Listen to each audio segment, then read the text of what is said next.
Hello， 大家好。咁喺我手上邊呢一架呢，就係 Free Racing 嘅新車，就係呢個 Zero。咁啊，大家睇到呢條片嘅時候呢，咁佢應該呢，Free Racing 呢應該做咗呢個 official 嘅公佈噶啦。咁我哋而家呢條片呢拍嘅時候呢，就啱啱收到呢架呢係佢哋啱啱做好咗嘅 prototype 嚟嘅。咁所以理論上呢，同佢哋 final 嘅版本嘅話呢，係有機會係有唔同嘅地方嘅。咁但係咧，我哋今日嘅話咧，最主要咧就想俾大家睇咗呢架新車啦，究竟有啲咩同上一代 Zero Ultra 啦，有啲咩唔同嘅地方咧，有啲咩特色，有咩改動啦。咁其實改動係非常之多噶啦，不過我哋都想同大家分析一下，即係究竟呢架新車嘅特色係點啦。咁但係都係嗰句啦，因為呢架車咧係一架 prototype 嚟嘅，同未來嘅版本嘅話咧，有機會係有啲地方仔細位可能有啲唔同嘅，咁所以大家咧就要留意翻嘅。咁今次呢架新車呢，就好明顯見到個顏色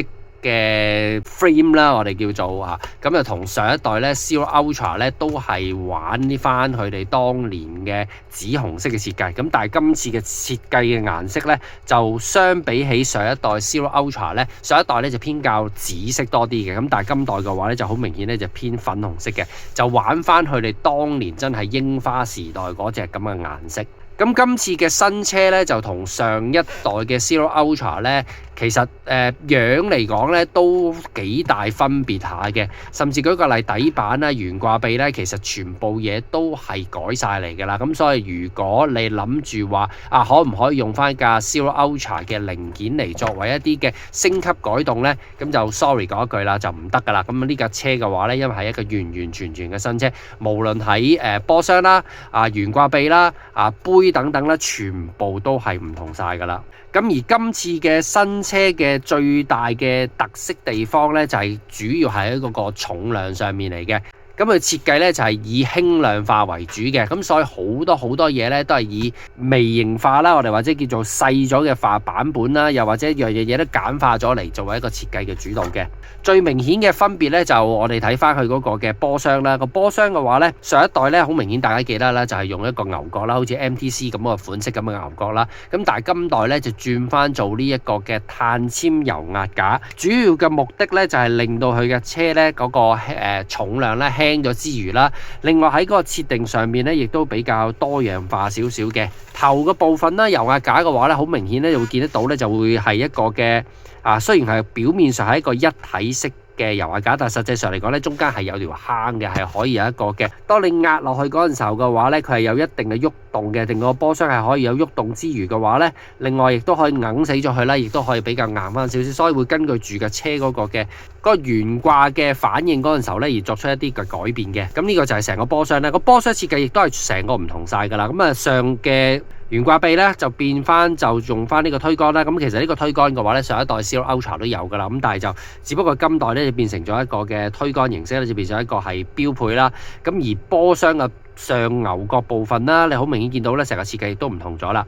咁另外一方面嘅話咧，就係佢哋嗰個 pulley 啦，pulley 輪啦，係亦都係改晒噶啦。咁同埋佢裏邊嗰粒 bearing 咧，亦都係改咗做呢個 automatic 啦，比較細啲嘅版本啦。咁另外個車本身個重量亦都減輕咗嘅。轉向方面咧，就唔再用兩個嘅平衡式嘅水撥啦，就用咗一個單個形式嘅水撥，類似於好似呢個新嘅 MTC2R 咁啦。另外啦，佢嗰個嘅 servo mount 咧，亦都係走底嘅形式啦，就唔係在上面玩咗一個低重心嘅設計啦。咁所以好明顯見到由個波箱啦，好明顯轉向啦，各方面咧其實都已經唔同晒噶啦。另外啦，喺佢嗰個嘅 anti-roll bar 啦 ，anti-roll bar 咧亦都係由喺前邊安裝嘅形式啦，改咗係由後邊呢個位置形式安裝啦。如果你睇翻底嗰就好明顯見到啦，就係咁樣形式咁去更改噶啦。咁呢個 anti-roll bar 咧，就設計上面就有少少似近翻呢個Morgan或者呢個 Destiny 等等或者甚至舉個例 Yokomo 啦，咁即係走中間位設計，就唔再走呢個位置嘅。轉向杯、轉向臂嘅話咧，都係改晒噶啦。臂方面嘅話咧，亦都係改咗噶啦，同上一代嘅臂咧，亦都係完全改晒嘅設計。樣嘅話咧，有少少似呢個嘅 Schumacher 嘅款式，咁但係咧佢哋嗰個嘅波子擔嗰個膠嘅話咧，就同上一代係一樣嘅，呢個係共通嘅地方嚟嘅。咁喺呢個位置你睇得到啦，咁啊今代嘅頭泵把咧，亦都係成隻泵把改晒噶啦，咁啊唔係再係兩粒螺絲嘅形式嚟安裝落去噶啦，就好似咧 Awesomatic 咁啦，咁啊中間位置插入去啦，咁啊插兩粒螺絲咁嘅形式嚟安裝。不過咧就嗰個泵把膠啦，就或者個泵把海綿嘅話咧，就同上一代一樣嘅，都係共通嘅。咁但係嗰個嘅泵把其他位置嘅膠料嘅話咧，成個都係改晒噶啦。皮帶佈局方面啦，仍然都係中置 pulley， 跟住就係前後等長皮帶，但係佢就唔係行緊我哋主流嗰一隻嘅長度皮帶長351啦，就係變咗做呢個嘅345，係比佢少2瓦嘅。相對起351嚟講咧，佢呢一個咁嘅設計咧，喺玩 short 嗰陣時候咧，個反應咧係會比較快少少嘅，比起351會柔順少少，呢個咧就短少少咧，反應係會快啲嘅。咁啊，亦都係因為咁樣嘅話咧，所以中間嘅摩打座咧，成個亦都係改晒噶啦，成個大細咧，亦都係細隻咗好多嘅。咁啊，上一代大家都會記得啦，佢可以改嗰個嘅摩打座啦，嚟導致佢可以做到呢個嘅中置啦，或者係呢個64啦。咁今代嘅話咧，理論上咧就應該係淨係得55嘅啫，就冇64嗰個嘅設計。不過佢就有開咗個咁嘅窿，佢就話係愛嚟教嗰個摩打瓦用嘅，咁但係實際上有冇咁嘅功用呢？咁呢個就將來知啦。咁但係暫時嚟講呢，以我所知呢，佢呢一個嘅話呢，就暫時係淨係得5嘅，即係就未有64呢個設計嘅。咁啊底嘅螺絲你會見到呢，有好多窿窿位置呢，就愛嚟俾我嚟裝呢個唔同嘅窄重啦。另外尾波箱方面啦，尾波箱嘅亦都係設計，亦都係改動晒噶啦。咁其實頭尾波箱呢，理論上就應該係互通嘅。咁啊，亦都係用咗呢個細啤領嘅設計啦。尾油嘅架就唔再用呢個牛角啦，就換咗做呢個一塊角啦。咁而呢個嘅油壓架咧，亦都係呢個嘅尾殼柱嚇，我哋可以向上嘅殼柱同埋向打橫嘅殼柱一次過都包晒俾你。另外啦，就多咗一件比較特別啲嘅東西，就係呢件東西。呢件東西係咩嚟呢？呢件東西咧係愛嚟頂住個殼尾左右兩邊嘅，就避免咗架車咧咁容易接殼嘅情況。呢件嘢咧就係算係一個比較特別啲嘅新設計東西。咁佢就冇用一個瞓平式嘅尾嘅殼架，就反而用翻普通嘅油壓架式設計。咁其實佢最主要目的都係為咗要令到佢嘅車咧輕量化好多，咁所以好多時候咧佢用翻做碳纖就唔用金屬咁解。咁啊頭尾 pulley 啦，咁亦都係因為呢個原因咧，頭尾 pulley其實都改晒噶啦，成個設計都唔同晒啦。另外啦，佢嗰個嘅慢向節啦，咁啊頭尾慢向節亦都改晒噶啦，咁啊所以就同之前上一代咧，亦都係唔同長度啦，甚至舉個例，佢裏邊隻杯嘅設計咧，亦都係唔同晒啦。咁啊行緊呢個咧就唔係啤令嚟嘅，行杯士嘅嚇，呢個我哋所謂叫慢向節啦，啤令慢向節咧就行咗呢個杯士，就冇行呢個嘅啤令嘅。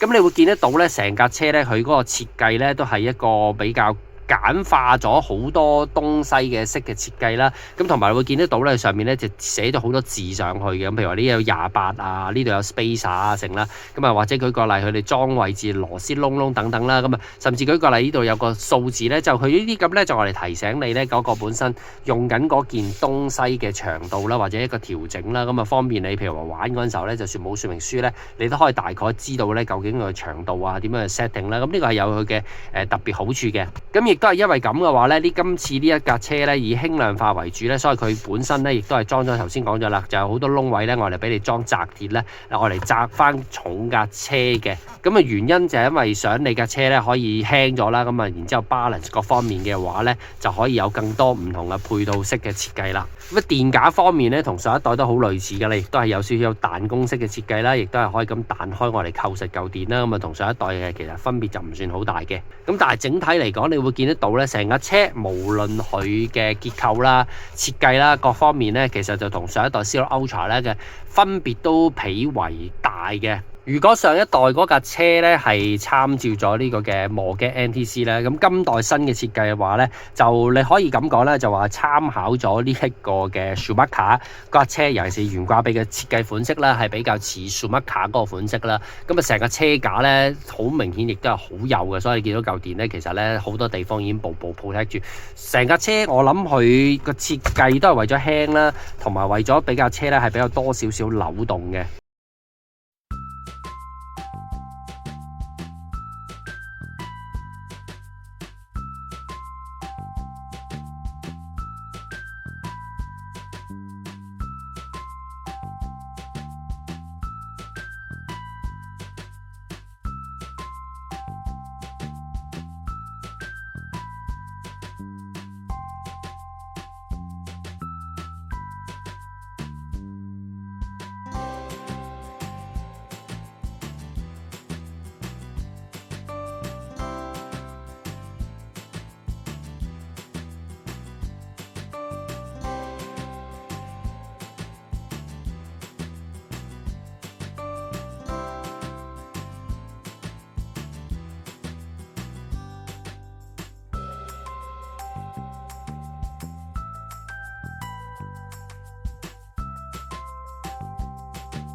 咁啊頭先都講過啦，呢架車呢以一個輕量化為主啦，其實亦都係一個低重心嘅設計。好明顯見到啦，可以俾大家睇一望下呢個位置，你見到佢嘅車個重心呢，嗰個低嘅程度呢都幾犀利下嘅。相比起 Zero Ultra， 你會見得到呢，差唔多嗰個油壓嗰個頂位呢仲矮過嗰個 pulley 嗰個位置嘅。咁所以成架車呢，其實個重心呢都真係相當之低下嘅。嗱，咁我哋可以睇一睇望下兩架車個分別啦。咁呢架咧係 V2 嚟嘅，咁就已經改咗嗰個上推桿啦。咁啊，我哋唔好理個上推桿先啦。咁但係你會見得到咧，嗱，頭先我講過啦，個顏色咧係有少少唔同嘅。上一代嘅話咧嚇，呢個 Zero Ultra 咧，V2 咧佢個紫色咧係好明顯紫啲嘅，咁代咧就粉紅色好多嘅。咁啊嗰個皮帶啊各方面嘅佈局啦，好明顯見到咧都係幾大差異下嘅。design 啦，各方面咧都係幾唔同下嘅，甚至嗰個上波箱咧，呢個位置比較睇得清楚啲啦。上波箱嘅話咧，今代嘅話咧，佢嗰個設定性咧係比較多啲嘅。咁啊，但係 V2 嗰陣時候咧，就一個比較緊啲嘅設計咧，咁就所以上面就冇特別嘢去設計。如果你係用翻一件過嗰個嘅推桿嘅話咧，即係上面一件過嗰隻嘅上懸掛臂嘅話咧，咁啊可以設計嘅嘢，可以調整嘅嘢更加少啦。咁啊，另外你見到啦，泵把亦都係成個改晒㗎啦，泵把膠所有位置全部都改晒。好啦，你見到咧嗰個嘅懸掛臂啦嚇，呢個就Zero Ultra 嘅懸掛臂啦，咁呢一個咧就係 Zero 嘅懸掛臂啦。好明顯咧嗱，成個設計咧就簡化咗好多啦。今代新嘅設計咧就簡化咗好多啦。上一代嘅話咧就可能會個設計上面咧形狀上面比較複雜啲，但係今代嘅話咧就線條簡單咗好多，就冇之前咁複雜。咁啊底板方面咧，兩架車其實都係相當之窄㗎啦。咁啊睇翻頭嘅話，頭啖會明顯啲啊，更加見得到啦。成個設計嘅話咧，其實就簡化咗好多。今代嘅話咧，就要裝嘅零件上去咧，就應該係會比較上一代咧差唔多嘅啫，冇乜太大分別嘅啫。咁啊，但係上一代嘅話咧，就呢個位置就係 anti-roll bar 啦，加埋個油壓架啦，就一件過啦。咁今代嘅話咧，可能就會分成兩件，但係暫時未知道係咪最後結果係咁樣樣嘅。但係會見得到個設計係咁樣樣款式嘅。咁但係好明顯見到個懸掛臂咧，就比上一代咧就簡化咗好多，設計就完全唔同晒啦。咁啊塊底板當然啦，亦都係成個底板設計亦都改晒啦，唔同晒啦。咁我哋可以攞翻咧舊底佢哋嘅櫻花出嚟睇下，你就會見得到咧，好明顯啦。啲紫色頭先我講啦，啲紫色咧就係跟翻晒當年佢嗰個真係粉紅色噶嘛，真係櫻花色啦。今次呢架車。